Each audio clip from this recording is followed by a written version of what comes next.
Did you know that some of the biggest tech startups in the world didn't just build apps, they built communities? Yes, behind every successful startup is a group of people who believe, support, and share the story. Welcome to Tech Hub. My name is Victor Arke, and today we are talking about community management, what it is, why it matters, and how it can help your startup grow faster. But first, let's find out what's buzzing in the world of tech right here in Nigeria and of course across the globe.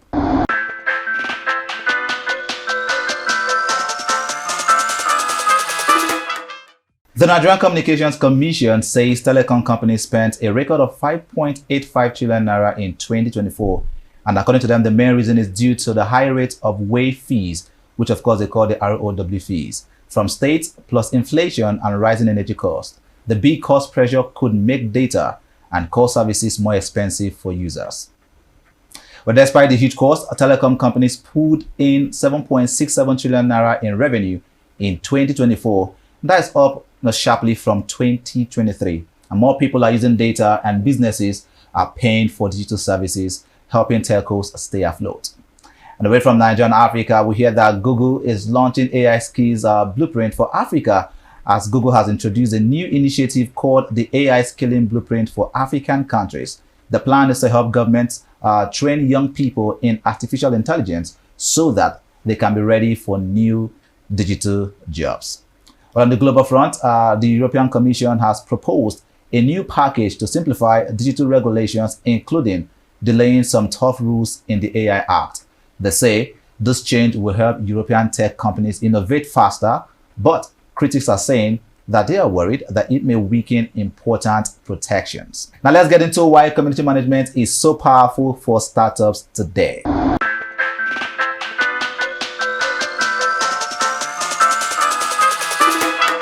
Well, today on Tech Hub, we are talking about community management, a very important part of how tech products grow.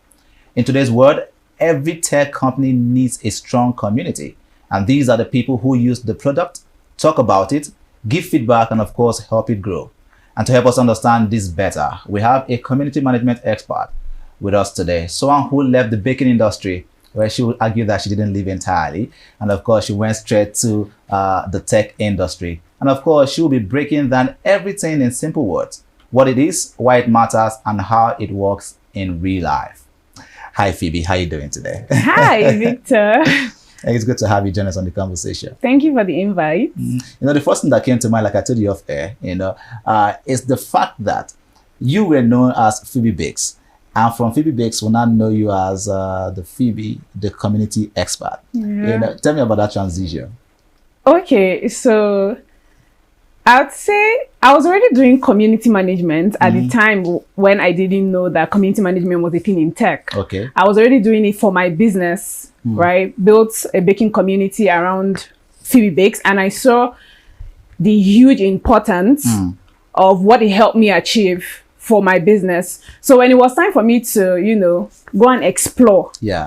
Because I love exploring different ecosystems to see how various things functions. So when it was time for me to explore and I had to go do my research, I realized that community management was a thing. Like, it was something I was already doing. So I'm like, let me, delve deeper into this space and explore. And that was how my, trajectory as a community manager started. It's something you've been doing before, you just defined it properly. Exactly, in the tech space. Let's get a definition of it. What is community management, especially for startups? So when it comes to the business context, I love to see community management as a structure for creating value. So it's more like in the traditional sense, like traditional businesses, the business literally creates value for their customers. But when it comes to the field of community building, community management, the business creates spaces that help customers help each other. Okay. So that is that's how I literally like to define it. So why is it important for startups right now? Okay, so first of all, the whole concept of community management became a concept so pertinent that even traditional businesses right now are beginning to adopt it. But it started with the whole blockchain Web3 ecosystem. Okay. Yes. So it's important because there are a lot of objectives that as a business you can achieve using community as a means. So there's something we call the SPACES model, right? And that SPACES model, basically, S stands for support, P stands for product feedback, A stands for acquisition, C stands for I'm trying to recall, but there's engagement, there is business success. So these are like in short form, the objectives that community helps these businesses like drive using community as a means. Now, when I first heard about the concept community management, and I did a little bit of study, just like I did in the intro, I realized that for many big brands, before they actually launch, they first of all have that community. You know, they try to build the community before they launch into it. Now we have, you know, startups that are just starting up their brands and all of that. And I hear it's quite expensive as well to build a community. Is that correct? I would say that community is a long-term game, right? And if I was to advise a startup, because a lot of people right now, because community is a buzzword, so the first thing they do is, oh, I'm starting a business. So the next thing is, I want to launch a community. But they do not ask themselves why. Like, why do you actually want to build a community around your business? And for me, I love to tell people that community is not the platform you use, right? It's a network of people you're able to bring together. So traditionally, people would say, okay, for you to build a community, you have to build it like in a closed platform. But I think we've gone past that trend, because right now we see communities like existing on social media platforms. For example, take Diary of a Niger Girl. She's somebody who started building a community on Instagram. So she's someone who has broken that concept that for a community to exist is something that has to be on a platform. No, community is not the platform you use, it's a network of people you're able to bring together. Yes, so it doesn't matter if that is happening on a Discord server, Telegram, that network of people, if you're able to bring them together, you already have a community. So it means that everybody at their level can actually build a community on a budget, as it is. Yes, you can build a community around your personal brand. Because for me in tech, that's something I'm currently doing, building a community around my personal brand. And we also see that, for example, somebody like Salem King has built a very strong, solid community around his personal brand. So I don't think community building is that expensive. It's something I always tell people, you can always start small, because it just takes 2 people to start a community. And before you know it, it's global. Let's explore some stories of people who actually started a community and how that community helped to grow their startups. You know, we're specific now on tech, basically.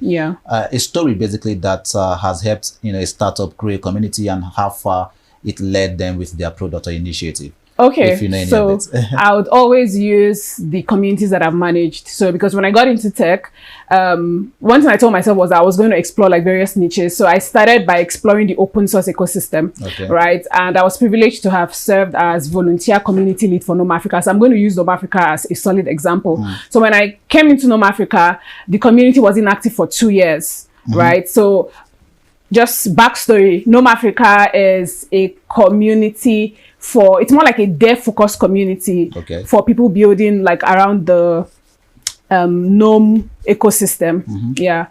So when I came into that particular ecosystem, like I said, for the African region, it was inactive for 2 years. So my goal was to, you know, get it active and running again, because the major reason why that community existed was in order to drive more contribution, because the main goal of any open source community is driving contribution to the project.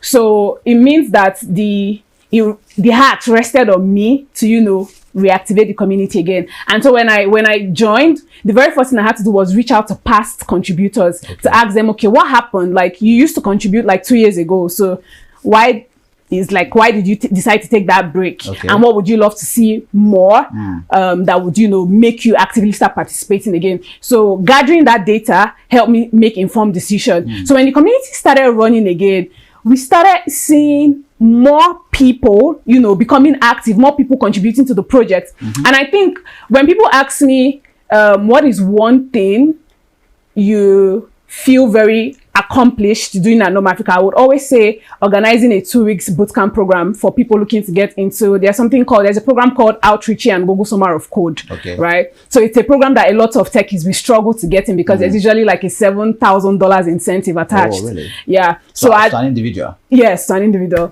So at the end of that bootcamp program, I organized for members of my community. 2 developers in my community like got into those programs. So you could see the benefits of, you know, you can imagine if I came in and I'm like, I was just laid back. I'm like, the community, let it just be like that. Those 2 devs, they would probably not have gotten that opportunity. Yeah, exactly. So it's about getting the feedback and of course also setting the trajectory on how the community can thrive, basically. Yeah. I know you mentioned, one or two tools or platforms that community managers can actually leverage on, but let's reiterate on that again. Okay. What are some of the tools, that individuals can use, especially startups, they can use to build a community, an effective one after that? Okay, so I would say there are a lot of platforms that exist, basically, and one advice I love giving is go where your target members are. Okay. So for example, if you're building a community for gamers, you want to do it on Discord, because Discord is already like a popularly known platform for gamers. So you want to go there. Also, if you're building a Web3 community, right, you would want to use Telegram, Discord, and also X right now, formerly known as Twitter. Yeah, so those platforms exist. When it comes because as community managers, one thing I always say is feedback is important, because it's with feedback you make informed decisions. Yeah. So for platforms I use to collect feedback, so most of these platforms actually, they do have internal like feedback where you can monitor metrics, monitor like amount of people engaging. So at the end of the day, it all depends on what you as a business you're trying to achieve, right? Because when I was managing Gnome Africa, we used GitLab for data collection, for to monitor like the activity rate for like contribution. Then we also use X when it came to hosting like X Spaces programs. And so everything just depends on what you're trying to achieve. During my time at Groove Tickets, we use more of Notion for planning content, for content distribution. We also use Discord. Discord was more like our internal team collaboration platform. All right. Yeah. So there are a lot of platforms. So it just depends on what your business goals are. Yeah. All right. So let's wrap up with you giving an advice to startups. People who are actually building their products right now. Yeah. Tell them again why it is important. Maybe look to the camera and say to them why it's important. For them to have a community before they launch out with their products. Okay. So I'd say community building it's very important, because we've seen a lot of businesses benefit from the importance of having a solid community around it. But it's also important to understand that before you launch a community, you need to ask yourself why. You need to tie solid business objectives to your community, because that is literally what gives you a more I'll say broader perspective of what you're trying to achieve. Because if you just start a community based on vibes, at the end of the day, you would have crickets in your community. And then another thing too that I always love to tell people is, do not 100% build your community around incentives, because the Web3 culture came and made community building look like something that incentive driven, right? And I always tell people, yes, incentives are important when it comes to building your community, because obviously when people join your community, you have to give them solid reasons why they should be part of your community. Like, what are they benefiting by being a part of your community, right? But then you also need to understand that various kinds of incentives exist. So there is recognition incentive, there is educational incentive. Do not just limit your community to just financial incentives, because when those financial incentives no longer exist, you will just have kiki in your community like crickets. Right. Yeah. So.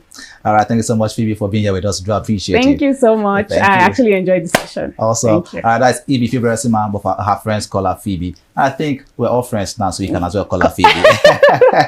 Thank you, Victor. All right, it's good to have you.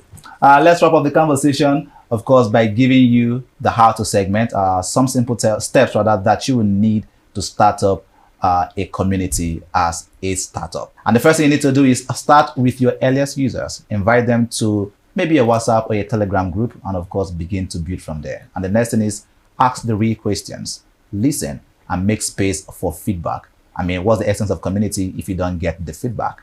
The next is post useful content, not just ads, but tips, stories, and updates about your product. And number 4, reward your community. Even small things like shout-outs or early access also matter. Just like Phoebe said, it doesn't need to be monetary incentive. Little things actually do matter. And then number 5, be consistent. Don't disappear. Regular posts and check-ins help you build trust. Don't be like some of us who are not so consistent on the social media space. But if you must build a community that thrives, you need to be consistent. All right, of course, before we call it a wrap, here is the tech tip of the day. Focus on relationships, not just reach. Having a few active, engaged people who believe in you matters far more than having thousands of weak followers. So as much as possible, cultivate your core community. They will help you, or they will help your startup grow as fast as possible. With that being said, thank you so much for being with us. But remember, whether you're building a brand new app or growing a side business, remember, people are your most powerful asset. Product-led growth is good, but community-led growth is stronger. Build your people first and your product will follow. My name is Victor RK and this is Tech Up. Until next time, stay techy.